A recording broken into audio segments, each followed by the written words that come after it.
Hello, my name is Todd Miranda, and the purpose of this presentation is to demonstrate how to access command line arguments in a WPF Windows application. Let's begin by creating a new WPF Windows application project. We'll call it CL-Params.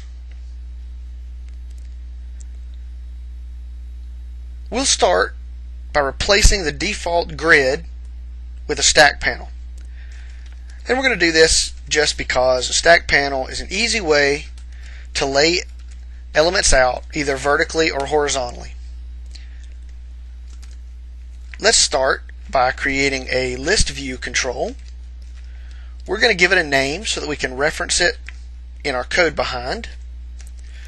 We'll set a font size to something that's going to be easy to read, and we're going to explicitly set its width.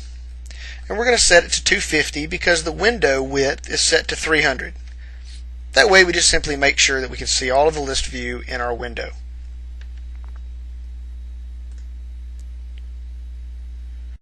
There's two ways to access command line arguments in a WPF Windows application.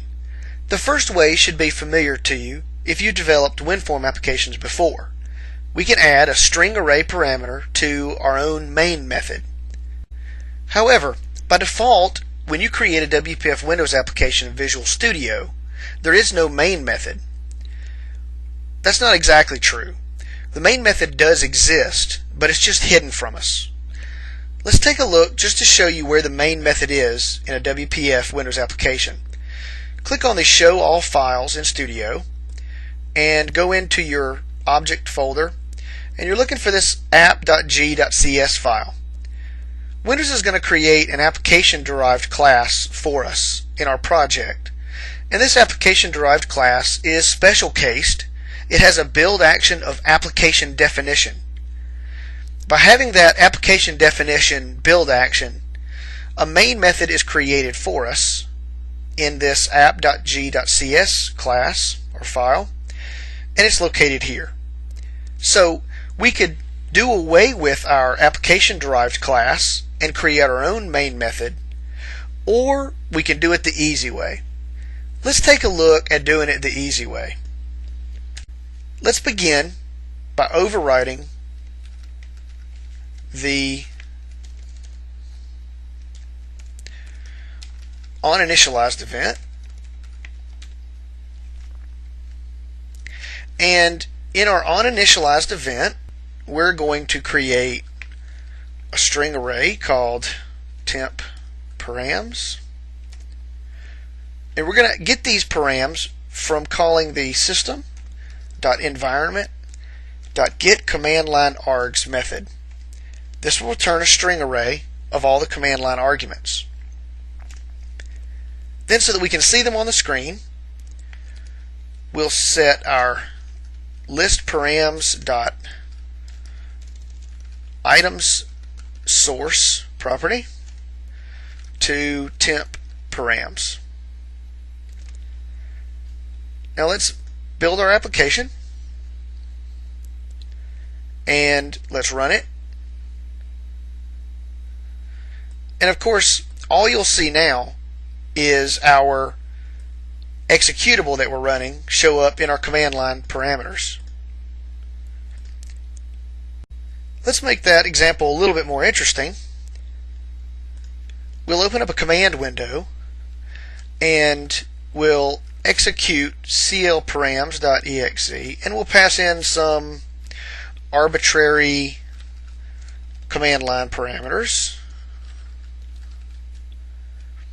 and we'll execute it.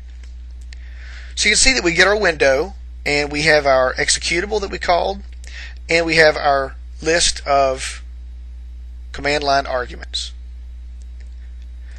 Now, what's great about the getCommandLineArgs method is that it can be called anywhere. It doesn't have to be called in the initialized event or when a window first starts up. Let's add one more element to our form. We're just going to add a button, and we're going to respond to its click event with a button click, and we'll call this get params as our text. Now let's go to our code behind, and let's implement this handler. Object sender, routed event args e.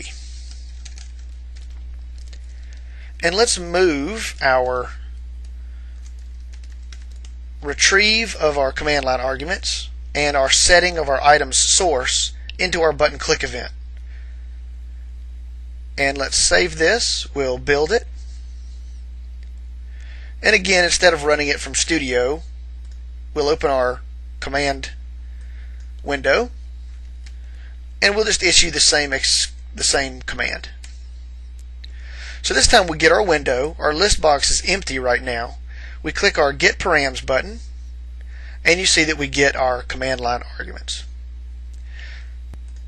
So our Get Command Line Arguments method can be called from anywhere in our application to access our command line arguments. And this is the easiest way to access command line arguments in a WPF Windows application.